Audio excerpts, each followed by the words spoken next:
In March of 2022, Barna did a study of pastors in the U.S. and found that over 40% said that they had seriously considered quitting full-time ministry within the past year, a marked increase over the year before. What's going on? Why are so many pastors struggling so deeply? And what does this mean for the evangelical church moving forward? In our interview today, I'm talking with Peter Orr about why he thinks we're facing a pastoral crisis and what regular Christians can do to help stem the tide of pastoral burnout. Peter is a New Testament lecturer at Moore Theological College in Sydney, Australia, and the author of Fight for Your Pastor from Crossway. Let's get started.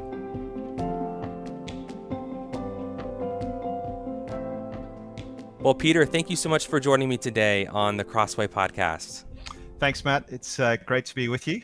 So you open your new book with what I would consider to be a pretty sobering quote from a pastor that you know, but you don't share his name. And it's actually a rhetorical question. You write, or he writes, "Is there a day that goes by when I don't wonder how to get out of ministry?" So I guess as my first question, is that a common feeling that you think many pastors wrestle with on a regular basis? Yeah, that's a great question. What prompted me to write the book was talking to friends who are pastors, and more than one expressed something similar to that friend's feeling about pastoral ministry. So that's one thing. But then also looking a little bit more globally, online, just seeing things on the internet, that there seems to be a greater number than usual of pastors pulling away from the ministry. So sadly, I think that sentiment that my friend expressed is not unusual or unique, and it seems to be increasing in frequency. The pastors are feeling that intensely, the struggle of the role. As you've talked with other pastors, what would you say are some of the dominant thoughts or even emotions that are behind that question that they're asking themselves? Yeah, it's interesting. One friend put it, disappointment, the kind of the hopes you have when you start a new pastoral role in an existing church, or you plant a church and you've got all these hopes of how the Lord might use you, and they're noble and good hopes for God's glory, for the honor of Christ. And then disappointment as kind of people let you down for different reasons. So that would be one thing, but also just criticism. I think that's the thing that people feel, that different levels of criticism, but always a negativity towards them and a feeling that they can never do a good enough job. Now, ultimately, all of us, pastors included, serve for God and His glory. But as human beings, we need encouragement from others, and that with constant criticism, it's just so hard to keep going. So most of our listeners are probably rooted in the U.S. and are maybe pretty familiar with the U.S. evangelical landscape and some of the things that have happened among pastors in the last decade or so. And you're speaking from Australia, and I'm just kind of curious, how similar or different would you say the landscape is when it comes to pastors and pastoral ministry where you're coming from? Yeah, I mean, some of the tragic stories we've seen in the U.S. of high-profile pastors falling, not necessarily, I mean, there have been the kind of the sexual and financial, but more what we might call spiritual abuse. I mean, that happens in Australia. It obviously, we don't have quite as many high profile pastors, but that dynamic is there. So you've got the negative side where pastors kind of abuse their power, and that has and does happen in Australia. Maybe, as I say, not to the same kind of extent in terms of high profile. And so that's a dynamic that I think has meant that people have lost a little bit of trust generally in pastors, who are kind of viewed with more suspicion because of some of the falls that have happened. And people in Australia might see those big stories from the US, but also have heard of churches even in Australia where pastors have, I guess, for different reasons, abused their positions, abused the people in their churches. And that, I think, contributed to this, often this overall feeling of negativity towards pastors. So you currently teach at a seminary. So you're teaching up-and-coming pastors, men who aspire to be pastors. And as far as I'm aware, you've not yourself served in pastoral ministry, but you do have this particular insight, given your role and your experiences, into what's going on. So I think that's helpful to note just in where you're coming from on this issue. And you write in their book that you would say there's a crisis among pastors right now. And I think the first question that someone might have is it really that bad? I have heard some of these stories that people are leaving ministry, and I've heard the stories of people failing in some way, but is it really a crisis? I think it's a crisis in terms of the numbers who are failing, the experience of those that I speak to who are current pastors, and also, and I don't really explore this in the book, but my observation teaching at Moore College is that numbers of people coming forward for pastoral ministry, we have a good number of great students, and wonderfully we train men and women for different ministries, work with students, chaplaincy, things like that. But there are fewer men putting themselves forward for pastoral ministry. They're doing lots of other good ministries, but I would say the numbers who, particularly, not many of our students would go straight from our seminary to being senior pastors, but even those who go and become assistant pastors are kind of happier to remain as assistant pastors. And so the numbers of people going and becoming senior pastors in our area, New South Wales, is decreasing. I'll hold my hands up and say this is kind of observation. I haven't done a detailed kind of analytical study, but that's certainly my observation. Yeah, you write in the book, quote, "Being in Christian leadership has always been challenging, but recently it seems like the pressures have multiplied." What has changed? What would you say beyond the prevalence of certain scandals and failures? Are there other cultural things that you see as impacting the challenges that pastors are facing right now? Yeah, I'd say a couple of things, sort of one fairly short-term and one long-term. Short-term is obviously COVID. I think that was an intense period. I mean, I know we're not quite out of it, but it was an intense period of pressure for pastors, and intensified some of the issues that they were already facing, particularly from within the church. And often the pressure that comes from within the church is the hardest to bear. And it exposed attitudes and heightened criticism. And it was just this feeling of, can't please everybody. Some people are upset because we're sort of closing down, and other people are upset because we didn't close down soon enough. And friends who criticized for the way that they did their online ministry. It was a very difficult time, preaching to a camera, getting no kind of feedback. So speaking to a number of people that really all of us experienced a difficult few years, but I think for pastors, it was particularly acute. So that's one thing. And then the longer term way that our culture in the West has moved from being indifferent towards Christianity to seeing Christianity as something that is morally repugnant. And pastors are at the pointy end. They're the ones who sort of receive that criticism, that feeling more acutely. So I think those two, even though COVID's just been a couple of years, I think that kind of short, sharp pressure has really brought things to the surface that might have taken a bit longer.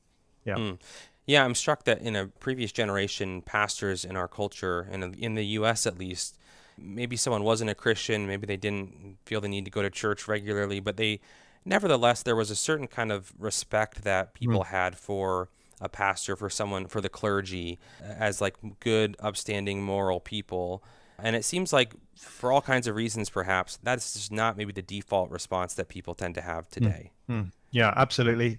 I mean, I'm living in Australia now, but I grew up in Northern Ireland, and certainly in Northern Ireland, that was very much the case growing up, that you went to church even if you weren't a Christian before the Lord. I mean, you would have called yourself a Christian, but there was a cultural Christianity, and I think that was probably true of the US, to a certain extent Australia, and that's gone, and it went and it was replaced by sort of indifference, but now it's kind of hostility, and I think pastors often experience that hostility. So I wonder if you could speak to like the layperson listening who's thinking right now, yeah, I know my pastor has a lot on his plate, and I know his job can be stressful. And I understand that COVID was probably particularly difficult for him, but COVID was hard for me too. And my life can be busy and stressful. And I've got all kinds of stuff, whether at work or at home, that makes my life difficult as well. Help people understand maybe a little bit more some of the unique burdens that pastors might be facing that they might not have considered before. Yeah, I mean, it's absolutely right that all of us, I think, are feeling the pressure of COVID. And then we look around the world and it's like we've kind of gone back to the 1980s. We're living in a world with potential Cold War looming on different fronts. And it's true. It's true. And if your pastor, if he's worth his salt, will be praying for you to persevere and will be caring for you. But the difference is, as you struggle and care for your family, that's good and right. But your pastor, if he has a church of 100 and 150 people, is in a sense feeling the burden of all of those families and the pressure that they're under. And meanwhile, as he seeks to do that imperfectly, and he will do it imperfectly, I would imagine getting criticism for how he's not doing it as well as he should. A friend of mine expressed it. There's not many jobs where your wife receives your job performance review, and that's the fact that often it's his family is under pressure because of what he does, and often criticism is made to the wife. And I think we don't understand the destructive power of criticism. And, that's something I've seen in pastors that I speak to, just how difficult that is. So yes, you're struggling in your life, as we all are, but you're not getting constant criticism about how you're doing it or how you're not doing it well enough. Yeah. Another thing that you highlighted in your book, you actually include in all of your chapters little anecdotes, little testimonials from real pastors, anonymous pastors that you know. Yeah. And one of them was really interesting. It talked about the burden of bearing other people's burdens, the messiness of their lives. Pastors are often on the front lines of that. And one of the tricky things for them is that they can't turn around and get help shouldering those burdens from other people because, it would be inappropriate for them to go to someone else in the church and say, hey, listen to what John just told me about his messed up marriage. He can't do that. And so that takes a toll on a pastor who is feeling the weight of many of those situations. Speak to that a little bit, just the loneliness that pastors can feel in their ministry. Yeah, absolutely. So that is something that is very difficult because, people have complex lives. Christians have complex lives, relational problems from kind of family dynamics that are very complicated. And again, good pastors will want to walk with the people in their churches through those problems, but it's hard. I know pastors who, again, don't share the details with me, but as they describe some of the situations in their church and multiple situations that they know people who are going through very difficult periods in their life, and it weighs on them. Paul talks about his struggles and then adds, and I'm daily burdened by the anxiety of the churches. And in a small way, a pastor will feel that daily burdened by the anxiety of the people in my church. And again, that's something that a pastor will have to wear that people in the churches don't wear. And a pastor will have their own problems, their own family issues, whether it's a kid who's drifting or whatever it might be, or health, parental health, and they're dealing with that. But then they're also trying to support other people as they deal with that. And often the pastor's not receiving the support.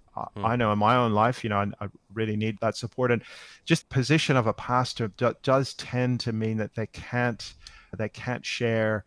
It's harder for them to also share the struggles that they might be going through with a congregation member. And that's why it's important for pastors to have friends and support from outside the church. Yes, they should be drawing support from within the church, but it's complex. I guess that's what I'm trying to say, that it's often complex. So maybe let's turn then to talk about some of the practical ways that we as lay people can help support our pastors, can relieve some of that pressure that they are so often feeling for all kinds of reasons. And you list out a number of different things in this book, and so we only can talk about a few of them. But the first one that you highlight is that we can pray for our pastors, and you actually call it fighting for our pastors. That's kind of the core idea behind even the title of your book.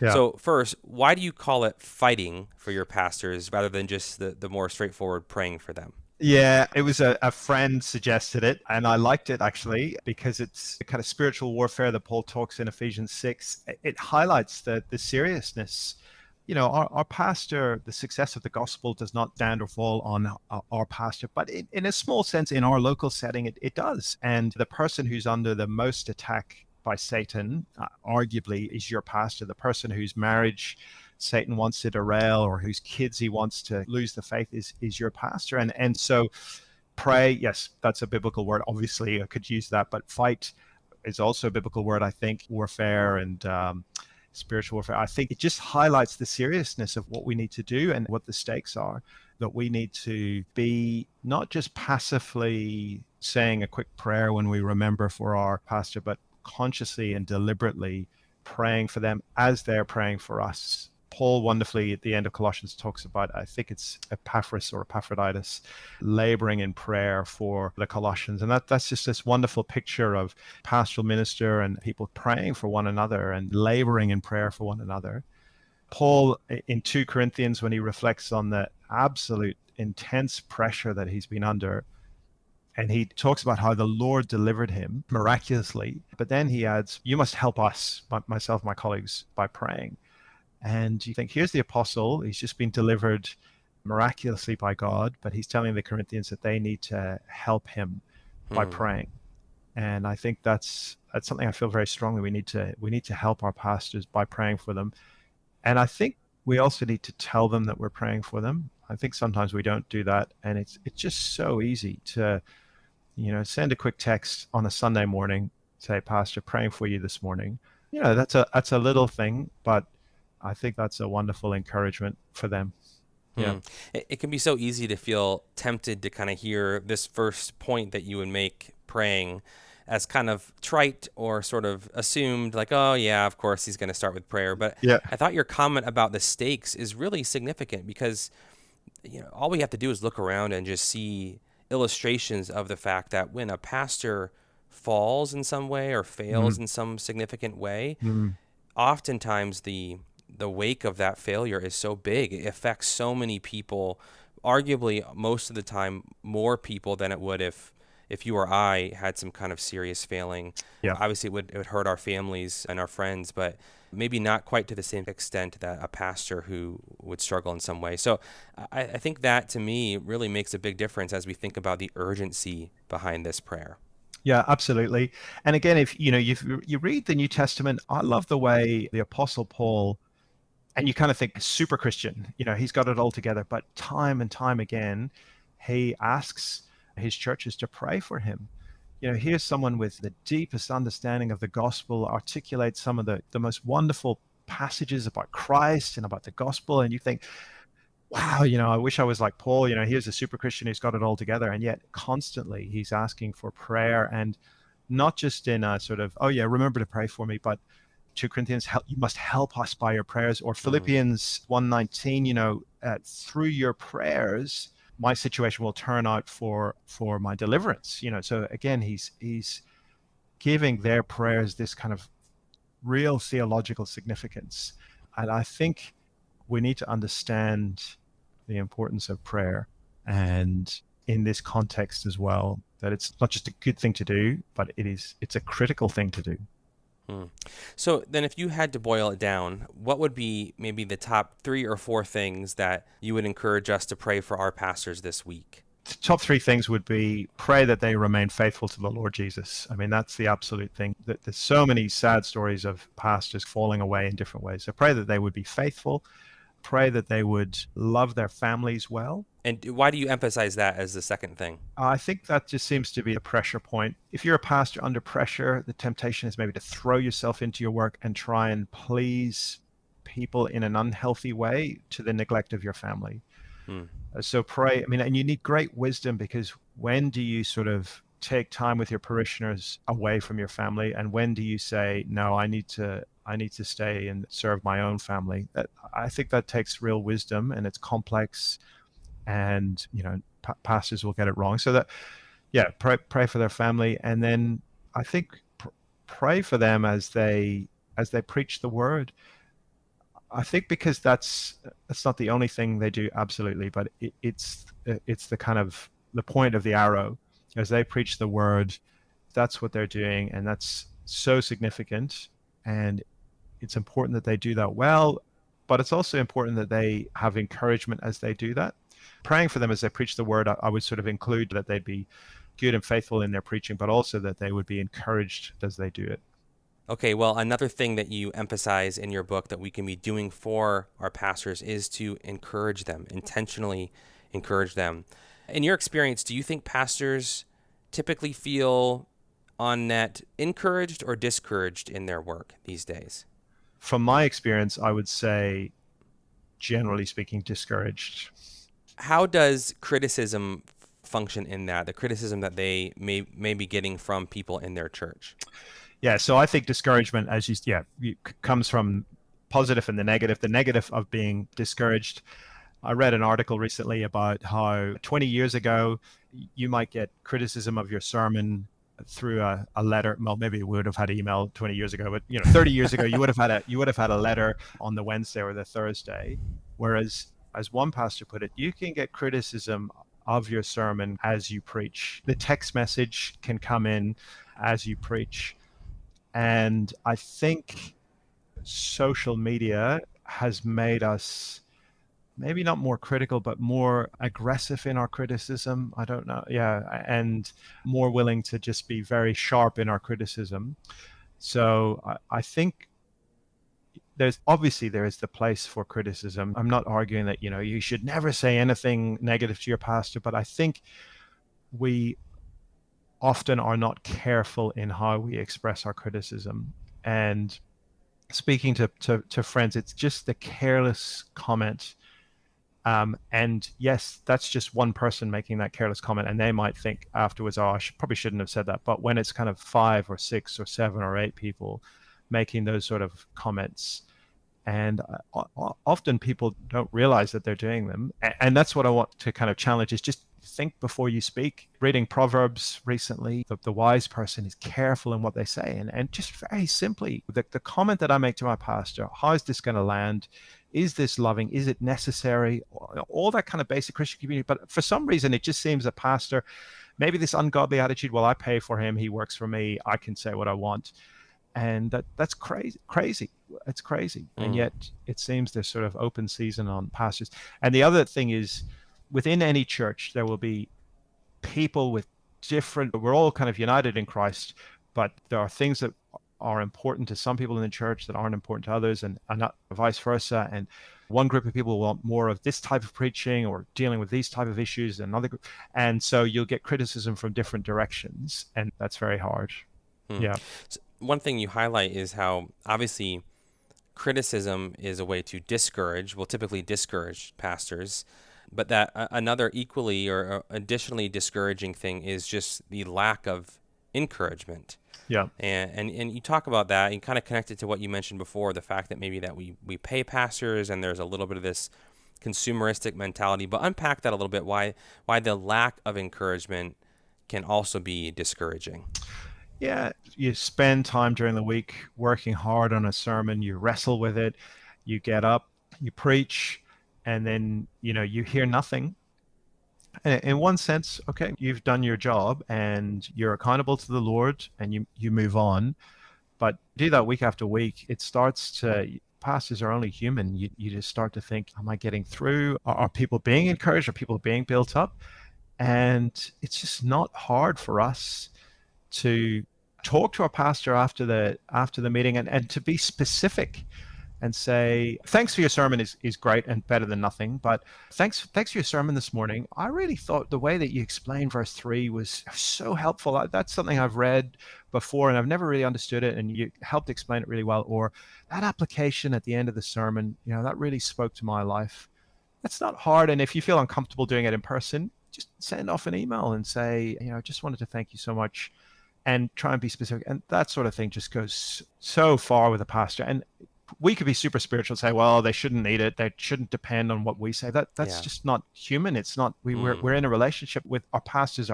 He's a human being. He needs encouragement. And, you can argue it from the New Testament. The Apostle Paul was so discouraged when he didn't see growth, or he saw that his church is going backwards, and he needed to see them grow. And one of the ways that we can show that we're growing is by communicating with our pastor how helpful we're finding the sermon. Yeah. I'm struck by your comment about how pastors need that proactive encouragement in part because they're human, just like the rest Yeah. of us, and we Yeah. all need that. And it strikes me that sometimes it seems like we don't think of our pastors as humans. We kind of think of them in a different category, at least think they should be in a different category. Yep. Do you think that dynamic is at Yeah. play? 100%. 100%. We put them on a pedestal. We think they're kind of super Christians. I imagine that is more the case when you're in a very big church. But again, read the New Testament, read the Apostle Paul, that the original person we are tempted to put on the pedestal, and read 2 Corinthians, and you'll see just how intense Paul is, and how, I don't want to use the word dependent, but how much he longs for the affection of the Corinthian church.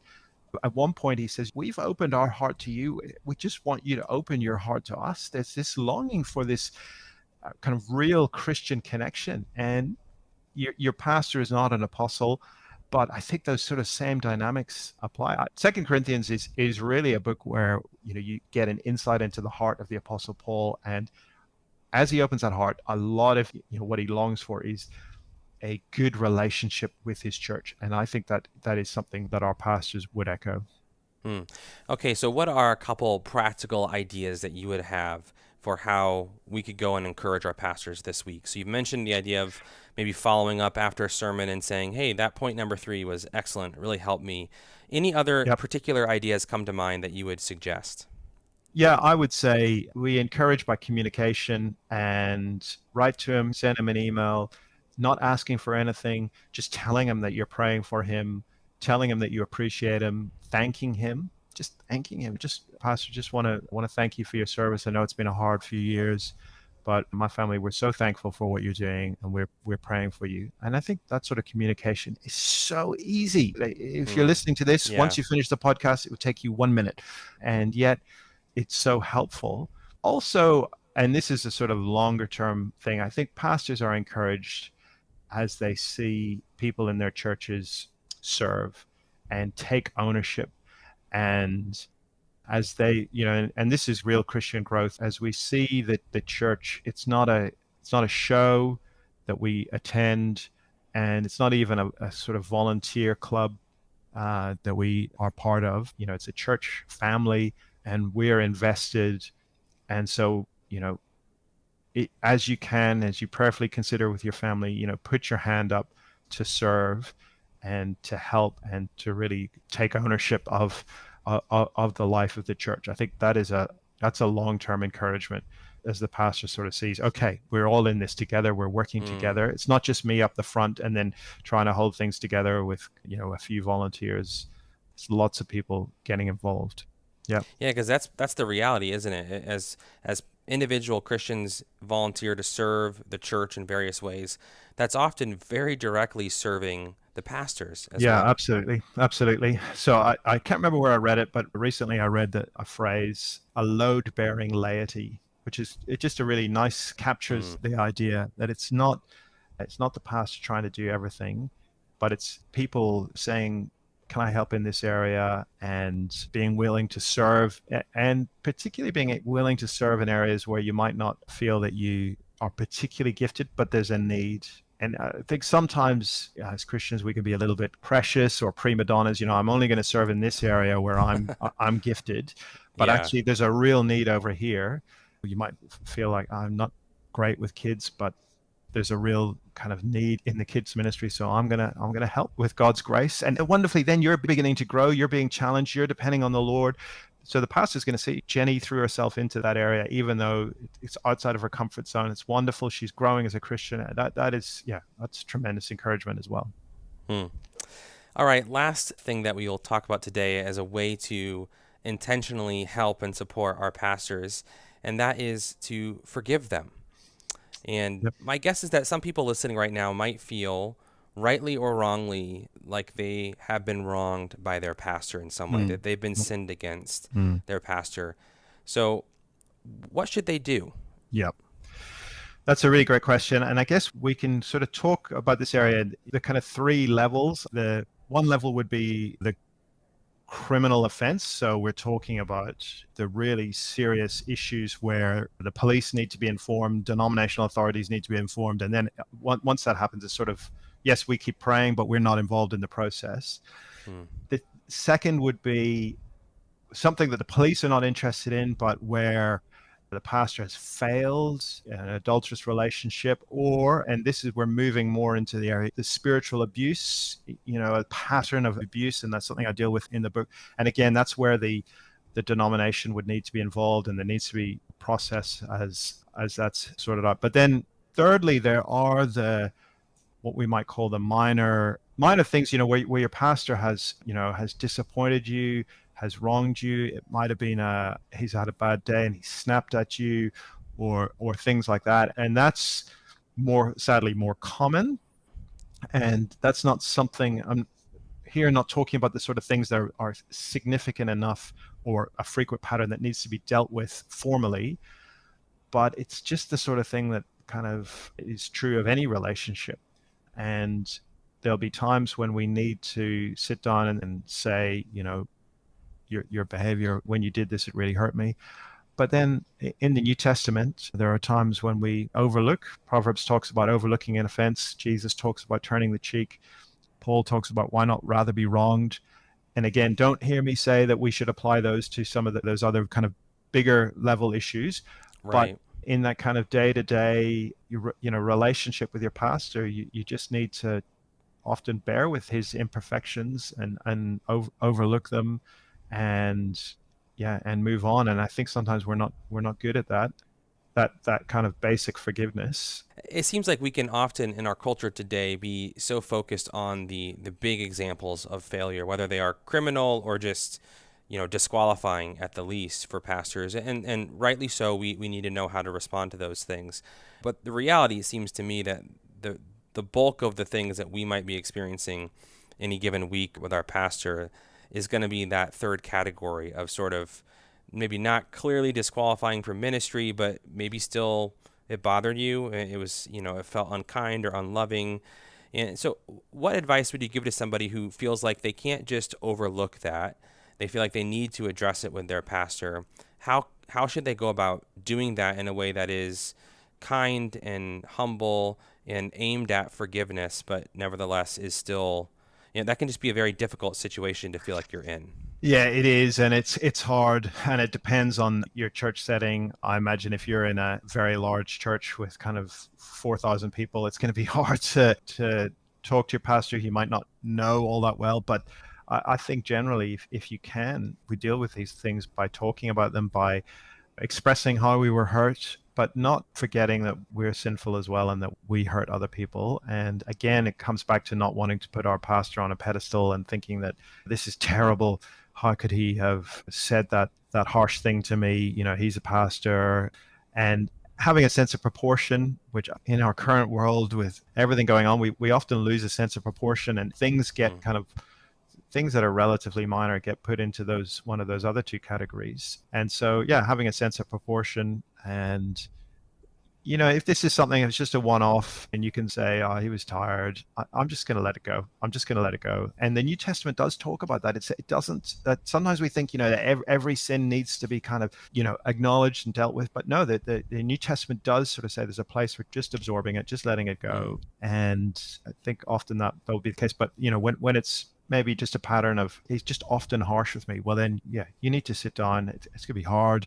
Maybe a very, very carefully worded email might be a way to start the process. I tell a story in the book of a pastor who sat down with someone and there was some criticism given in a loving way. And he said some of the criticism was fair and he was able to change as a result of it. Some of it, the person came to see that was a bit unfair, and that's just such a healthy dynamic. And I'm not naive enough to know that it's going to be easy and always work out like that, but that's the sort of goal that we're aiming for. Well, Peter, maybe as a last question, this whole conversation has largely been aimed at the layperson, kind of helping them to get into the mind of their pastor, helping them to think intentionally about how to help their pastor. But I wonder if you could speak a little bit to maybe the pastor himself who might be listening in on this and kind of curious, well, what are they going to say about me and about what I'm feeling and thinking? What would you say to the pastor listening right now? Yeah, I have so many good friends who are pastors, and I guess in light of all we've said, I want to just encourage them to keep going, to keep preaching the gospel, keep depending on the Lord, keep examining their heart, because obviously pastors are not perfect and there will be things that they'll need to repent of. But it's very hard. My prayer is that the Lord might use this book in some small way, that you might be more encouraged and enabled to keep going. And it's worth it. And on the last day, for the Lord Jesus to receive you, well done, good and faithful servant. That's what you want to keep going for. And it's worth it for God's glory. And you're doing, as Paul says, a noble task. So keep going. Well, thank you, Peter, so much for taking the time today to help us all have a little better insight into what our pastors are dealing with on a daily and weekly basis and ways that we can better serve and help them. We appreciate it. Thank you, Matt. It's been great to be with you this morning.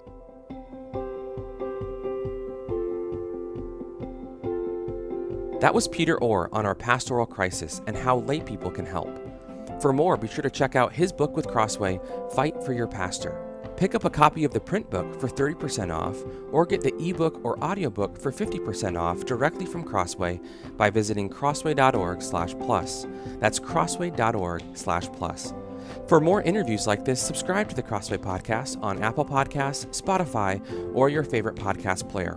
If you enjoyed this episode, consider leaving us a review and sharing it with a friend. Crossway is a not-for-profit Christian ministry that exists solely for the purpose of proclaiming the truth of God's Word through publishing gospel-centered content. Visit us today at crossway.org.